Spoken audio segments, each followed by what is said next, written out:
सरकारला खऱ्या अर्थानं समजचा भाग नाही आहे. अतुलजी,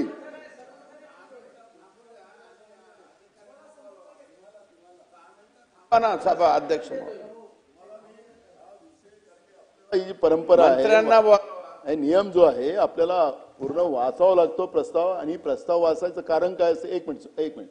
प्रस्ताव वाचायचं कारण कशासाठी असतं की या प्रस्तावामध्ये जेवढे काही आम्ही विषय मांडलेले आहेत त्याचे सगळे मंत्री याची नोंद घेतील, त्याचं रिप्लाय त्यांना करावं लागतं. हे महत्वाचे आहे. काही मांडायचे म्हणून मांडायचे नाहीये. याच्यामध्ये आम्हाला किती मंत्री असले पाहिजे तुम्ही सांगा. अध्यक्ष महाराज तुम्ही निर्णय द्या. आणि आपण नियमानेच हे सभागृह चालवतोय. आपल्याला चालवायचंय का नाही तसंच आम्हाला सरकारने सांगून टाकावं. नाही आम्हाला आता आमचं झाले, सगळे मंजूर झाले, आमचे बजेट मंजूर झालं, तुम्ही आपल्या घरी जा, आम्ही आपल्या घरी जातो, महाराष्ट्राचं काय करायचं ठरवू. बोला. अध्यक्ष महोदय, माझी पॉइंट ऑफ प्रोसिजर अशी आहे की नियम 293 अंतर्गत संविधानात किंवा नियमात, मी नियम वाचतोय, अन्यथा तरतूद करण्यात आली आहे असे खेरीज जनतेच्या सर्वसाधारण हिताच्या संबंधित अध्यक्षांच्या संमतीने आलेल्या प्रस्तावावर असेल अशा व्यतिरिक्त कोणतीही चर्चा या ठिकाणी होणार नाही. मान्य अध्यक्षांनी परवानगी दिली आहे 293ला. मग 293ला मान्य अध्यक्षांनी परवानगी दिली असेल, या महाराष्ट्र विधानसभा नियमावलीच्या पुस्तकाच्या 293 चर्चा होत असेल, तर माझ्या माहितीप्रमाणे या ठिकाणी असलेल्या जी खाती आहेत त्या खात्यावर चर्चा होणार आहे. त्याचे किमान मंत्री, राज्यमंत्री आणि सचिव किंवा अधिकारी, ती गॅलरी पूर्ण मोकळी आहे. या विधिमंडळाला एक वेगळी परंपरा आहे.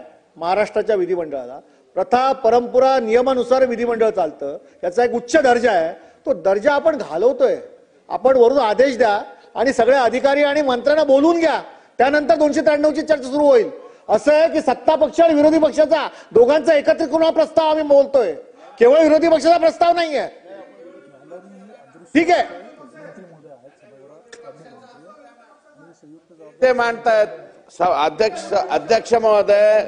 सुनील प्रभू साहेब जे मांडतायत आणि पटोले साहेबांनी जे मांडलं याच्यामध्ये गैर काय नाही. कंपल्सरी सेटिंगचे फक्त मंत्री महोदय इथं बसलेले आहेत.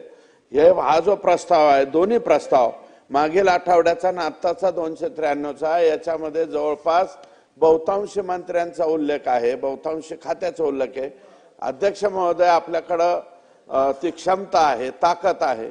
15 मिनिटासाठी हे सभागृह तहकूब करा. घ्या मंत्री आणि हे अधिकारी बोलवून घ्या. कोणापुढं मांडायचं हे? आता त्यांनी मांडल्याच्या नंतर त्याला उत्तर म्हणून आम्हाला बोलावंच लागणार आहे त्यांच्या प्रस्तावावर.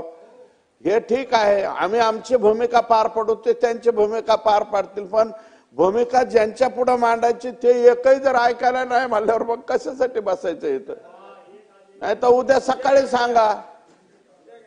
आणि अध्यक्ष महोदय, पहाटे 3 पर्यंत चालू द्या ना सभागृह. आम्ही चालवायला तयार आहे आमची. पहाटे 3 वाजेपर्यंत चालू द्या. पण ही पद्धत नाही. तुम्ही मागण्या मंजूर करून घेतल्या आणि लगेच सटकी मारायची, म्हणजे ही कुठली पद्धत आहे? नानासाहेब पटोले, सुनील प्रभू साहेब हे दोन्ही आदरणीय ज्येष्ठ सदस्य आहेत.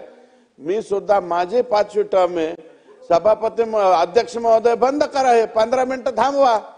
आम्ही बडंग आणि चहा पितो पलीकडे जाऊन. अध्यक्ष महोदय, तुम्ही ऑर्डर याच्यामध्ये तुमचं आम्हाला रुलिंग पाहिजे. रुलिंग बंद करा ना. बोला ना. आम्ही समाज हा शब्द वापरणार नाही. अध्यक्ष महोदय, 10 मिनिटांसाठी हाऊस बंद करण्यात येत आहे, तहकूब करण्यात येत आहे. ठीक आहे,